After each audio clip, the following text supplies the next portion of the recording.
Florida, Tammy lived with her mom, Linda Curtis, a theatrical and modeling agent who guided Tammy and pursued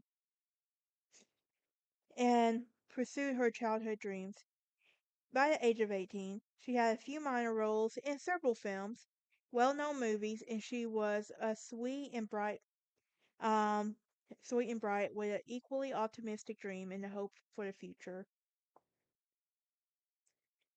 It had been reported that Tammy's Leaport's body was used for posters of the 1983 movie Spring Break. And so,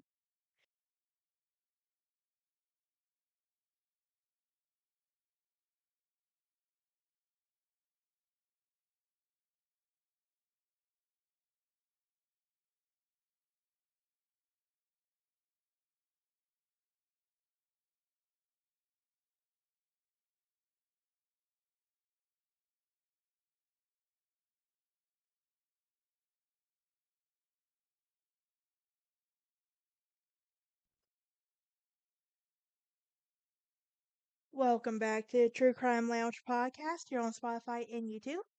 I do have a Patreon that you can go and join for early access to episodes scheduled to come out. I also have a merch shop for all your true crime gear. For any updates on my channel or podcast, you can find me on Instagram, Twitter, and Facebook. With that being said, why don't we dive into today's episode, shall we? Today we're going to be talking about doing a little four-part mini-series for called Tami Lynn Leppert, a pageant queen's death. This is episode one of a four-part series. So, with that being said, let's do an overview. Talk about the suspects and the disappearance and film career of Tami Lynn Leppert. Um, Tammy Tami Lynn Leppert is a beauty queen. As an inspiring actress who disappeared around the age of 18. The last day she was seen was alive was July 6, 1983. She was she had been picked up by a friend to go to the beach that day, and she left even brushing her hair, her mom remembers. However, the two allegedly got into an argument along the way, and her friend instead dropped her off in front of a glass bank building in Cocoa Beach, Florida. Now, rumors abound, and there were a few facts and authorities to go off of. Friends said that she had been acting differently a few weeks before she disappeared, paranoid, distracted, on the edge. She allegedly confided some that a recent cast party for the movie Spring Break she had been seeing something she shouldn't have. She also told her mom that she thought someone was trying to kill her, and this paranoia led her to a mental breakdown, and she was checked into a mental facility shortly before her disappearance. Some reports say that she may have been pregnant. Even her friend who dropped her off miles away from her home, and their original destination, was the last person to see her alive. He was never identified as a suspect. And serial rapist Christopher Wilder was at one time suspected in harming Laporte, as he had raped and murdered dozens of women in Florida. He had a habit of targeting models and luring them in with the promise of paid gigs. Authorities could never tie Wilder to her disappearance, though. Despite the fact that she was a well-known, recognizable in the area, nobody saw anything suspicious that day. Laporte seemed to have disappeared without a trace. Hollywood had been a long time been the destination for aspiring young actors and actresses from all over, and who were chasing the Hollywood dream. It was a place on the surface, A-list stars, glitz and glamour, and that fueled the dream of the young. As the as bright as the lights are in Hollywood, there there is an equally dark underbelly lurking during the And during the 1970s, Hollywood became known for the sleazy producers, optimistic directors, and notorious casting couch. I could probably imagine what that means. And it comes with constant headlines and dark revelations, such as the fall of Harvey Weinstein, Bill Cosby, Corey Feldman's Advocacy for Child Victims Act. The powerful still prey on the vulnerable. And for decades, there has been many predatory complacent culture in the hills of Hollywood, such as worst stalkers, and even killers can blend in. It had also been a place where dreams have disappeared, along with the actresses, models, and beauty queens too. Let's talk about the disappearance. She was 18, working as a model and an actress who mysteriously vanished in July 1983. She was remarkably beautiful, and she entered her first beauty pageant at the age of 4. And by the age of 16, she had participated in over 300 contests, taking home 280 crowns.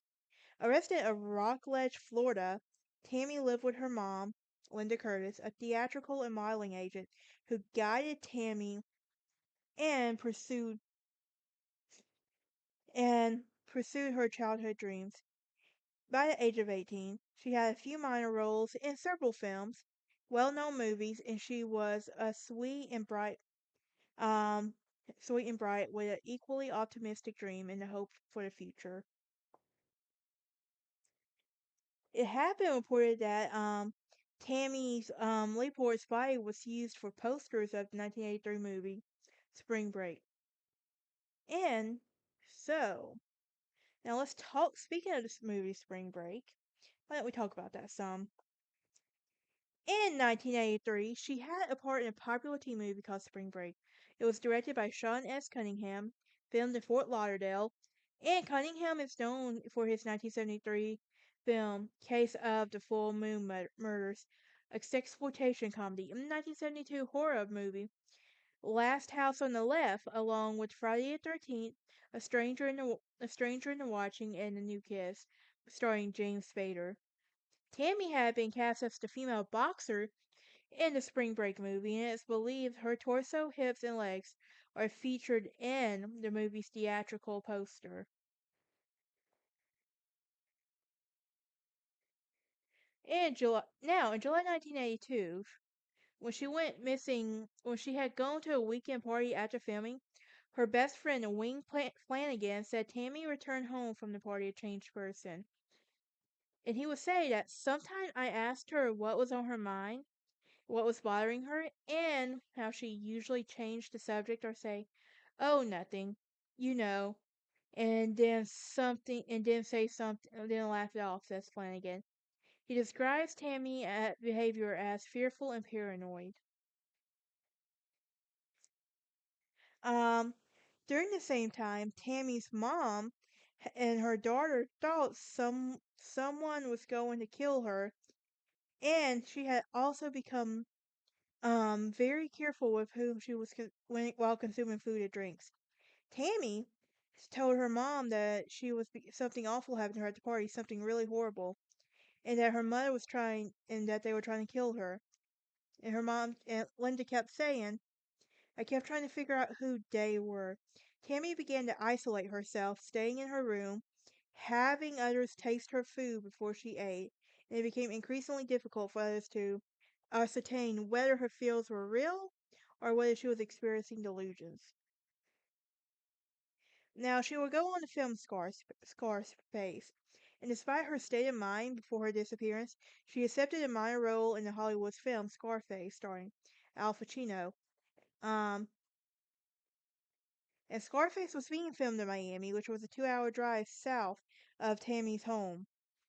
Tammy was being now it was being filmed, and Tammy was selected as the bathing suit beauty to distract the character Manny in his lookout car in the gruesome chainsaw bathroom scene.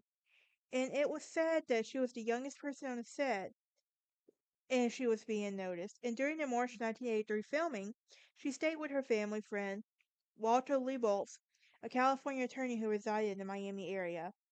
And all seemed to be going well on the fourth day of filming, according to Walter. I'm not even going to attempt to pronounce that last name again.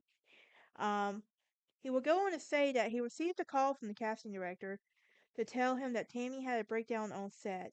They said that there was a scene where someone was supposed to be shot and had artificial blood spurt out, and Tammy was watching the scene, and she started crying hysterically, and it got bad that they had to take her to a trailer in their tremendous state and worry and fear.